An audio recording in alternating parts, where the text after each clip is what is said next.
शीशे की एक पेंसिल लकड़ी के एक बेलन के अभ्यंतर में ग्रेफाइट से बने ठोस बेलन को डालकर बनाई गई है। तो पेंसिल जो होती है उसमें बाहर लकड़ी का खोल होता है और उसके अंदर लेड वाली पेंसिल होती है। शीशे की एक पेंसिल लकड़ी के बेलनाकार के अभ्यंतर में ग्रेफाइट से बने एक ठोस बेलन को डालकर बनाई गई है। हमें जानते हैं कि जो पेंसिल होती है उसमें बाहर लकड़ी का एक खोल होता है और अंदर उसमें लेड पड़ा होता है, जैसा कि आप पेंसिल इस समय देख भी रहे होंगे। तो इस पेंसिल में एक लकड़ी का खोल है और इसके अंदर लेड पड़ा हुआ है। दोनों ही बेलनाकार आकृति के होते हैं। क्योंकि यह पेंसिल छिली हुई है इसलिए आपको इसमें आगे से नोक निकली हुई दिखाई दे रही होगी, लेकिन जब आप एक नई पेंसिल लेंगे तो उसमें आपको दिखाई देगा कि वो कुछ इस तरह की आकृति की होगी। जैसे कि ये पेन है, इसमें पूरी तरीके से बिना छिली हुई पेंसिल नई पेंसिल लेंगे तो आपको दिखाई देगा कि यहाँ पे एक लेड पड़ा हुआ है और उस लेड के चारों ओर लकड़ी का एक खोल लगा हुआ है। तो इस तरह से पेंसिल की आकृति होती है। पेंसिल का व्यास 7 मिलीमीटर और ग्रेफाइट का व्यास 1 मिलीमीटर है। अब मैं इसको आपको यहाँ पे एक चित्र बनाकर बड़ी से समझाने की कोशिश करता हूँ। अगर पेंसिल को आप बड़ा करके देखेंगे तो वो कुछ इस आकृति की आपको दिखाई देगी। ये हमारा पेंसिल का पूरा खोल है और इसके अंदर हमारा ये ग्रेफाइट भरा हुआ है, ठीक है। और ये चारों ओर लकड़ी लगी हुई है इस तरह से। तो ये लकड़ी हो गई, लकड़ी के अंदर ये, और इस तरह से हमारी ये पूरी पेंसिल होगी। तो इसके अंदर जो ग्रेफाइट लगा है उसका व्यास यानी कि यहां से यहां तक की दूरी, ये दूरी हमको दी गई है कितनी, 1 मिलीमीटर। और संपूर्ण पेंसिल का व्यास दिया गया है यानी कि यहां से लेके यहां तक की दूरी वो दी गई है 7 मिलीमीटर।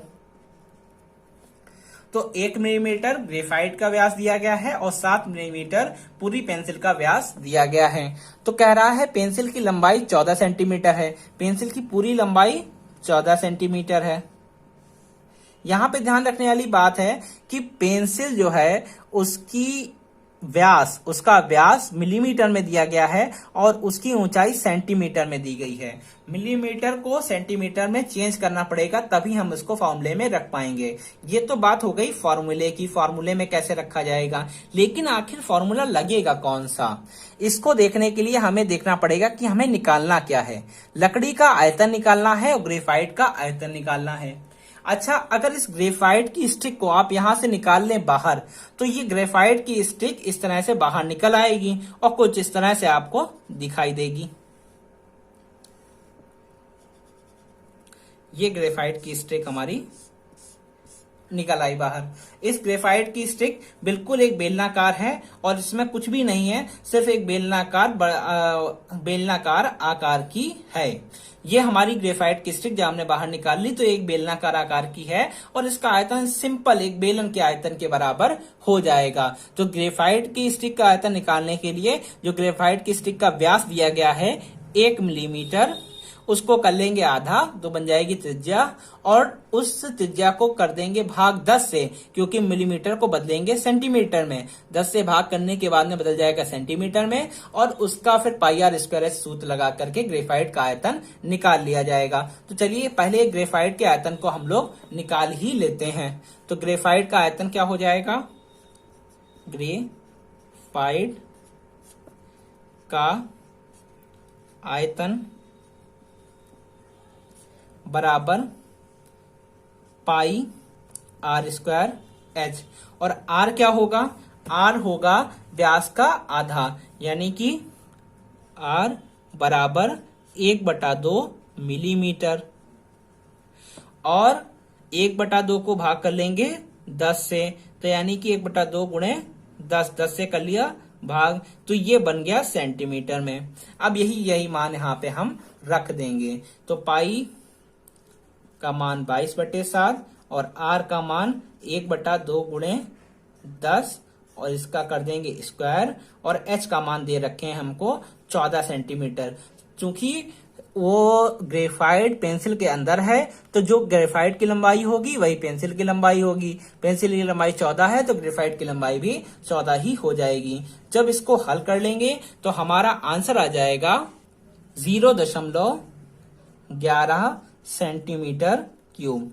ये हमारे ग्रेफाइट का आयतन हो जाएगा जो कि पेंसिल के अंदर है।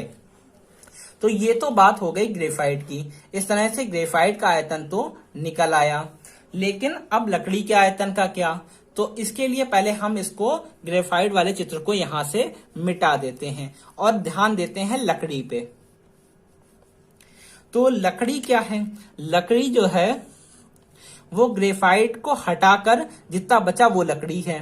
तो अब आपको याद आ जाना चाहिए पाइप के बारे में। अगर इसके अंदर से ग्रेफाइट को निकाल दिया जाए तो ये ग्रेफाइट वाला एरिया खोखला हो जाएगा और इसकी आकृति एक पाइप की तरह हो जाएगी। जैसे मान लीजिए ये एक पेंसिल हो और इसमें से ग्रेफाइट को निकाल दिया जाए, और जब ग्रेफाइट निकल जाएगा तो ये एरिया खोखला हो जाएगा और केवल ये लकड़ी का खोल बच जाएगा। तो यानी कि उसकी आकृति, पेंसिल की आकृति एक पाइप की तरह वहां पे हो जाएगी। तो पाइप का आयतन निकालना हमने अभी बताया है आपको। पाइप का आयतन निकालने के लिए ये आंतरिक त्रिज्या होगी और इसकी ये त्रिज्या बाहरी त्रिज्या कहलाएगी। अंदर वाले की त्रिज्या आंतरिक त्रिज्या कहलाएगी और बाहरी वाले की त्रिज्या बाहरी त्रिज्या कहलाएगी। तो इस खोखले पार्ट का आयतन निकालने के लिए हम क्या करेंगे?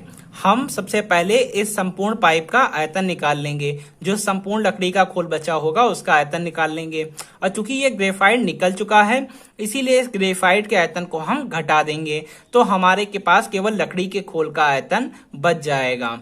तो लकड़ी के खोल का आयतन निकालने के लिए हम सबसे पहले बाहरी व्यास करके संपूर्ण आयतन निकालेंगे, जिसमें कि ग्रेफाइट का आयतन सम्मिलित होगा।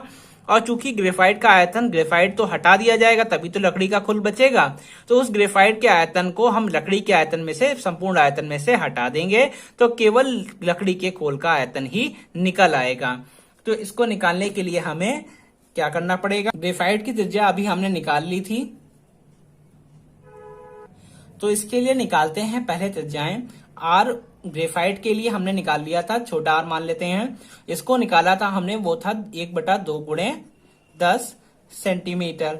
इसी तरीके से अब हम निकालेंगे लकड़ी के खोल के लिए त्रिज्या। लकड़ी के खोल के लिए त्रिज्या को हम मान लेते हैं कैपिटल आर।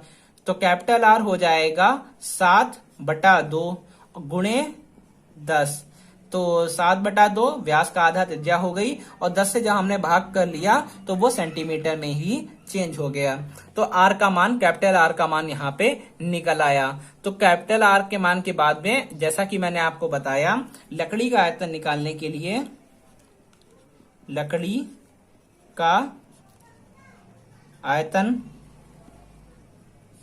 निकालने के लिए संपूर्ण आयतन में से पाई कैपिटल आर स्क्वायर एच, यानी कि ये सब संपूर्ण आयतन, इस संपूर्ण आयतन में से ग्रेफाइट के आयतन को घटा दिया जाएगा। तो pi capital R square minus pi small R square H. Small R square H मतलब ये हो गया ग्रेफाइट का आयतन। तो ये हो गया संपूर्ण माइनस ग्रेफाइट, क्योंकि ग्रेफाइट को हटाकर ही लकड़ी बचेगी। तो संपूर्ण माइनस ग्रेफाइट, तो pi capital R square minus pi small R square H. Pi और एच यहाँ पे कॉमन ले लिया जाएगा तो बच जाएगा R square minus R square. अब यहाँ पे मान रख देते हैं। पाई का मान हो जाएगा 22/7, एच का मान हम जानते हैं 14 और आर स्क्वायर का मान, आर का मान है 7/2 गुणे 10। इसका हो जाएगा स्क्वायर, लगा देंगे बाहर बड़ा ब्रैकेट, अंदर छोटा ब्रैकेट, और माइनस इसका मान है 1/2 गुणे 10 का स्क्वायर, इस तरह से। और जब इसको हम हल कर लेंगे तो ये आ जाएगा 22/7 गुणे 14, ये आ जाएगा 7×7 49 बटे 2 दूना 4 और 10 का स्क्वायर 100, तो 4 गुणे 100 यानी कि 400, माइनस ये हो जाएगा 1/400, और जब हम इसको घटाएंगे तो आ जाएगा 48, ये हो जाएगा इधर 22/7 गुणे 14 गुणे, इस आधार समान है इसलिए 49 में से एक सीधे घटेगा 48 और बटे 400।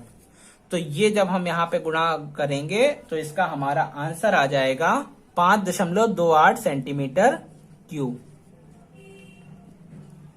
तो इसका आंसर आ जाएगा 5.28 सेंटीमीटर क्यूब। यही लकड़ी के खोल का आयतन हो जाएगा। तो लकड़ी के खोल का आयतन निकालने के लिए हम संपूर्ण आयतन में से ग्रेफाइट के आयतन को घटा देंगे और हल करने के बाद में हमारा आंसर 5.28 सेंटीमीटर क्यूब आ जाएगा। बढ़ते हैं आखिरी सवाल पे।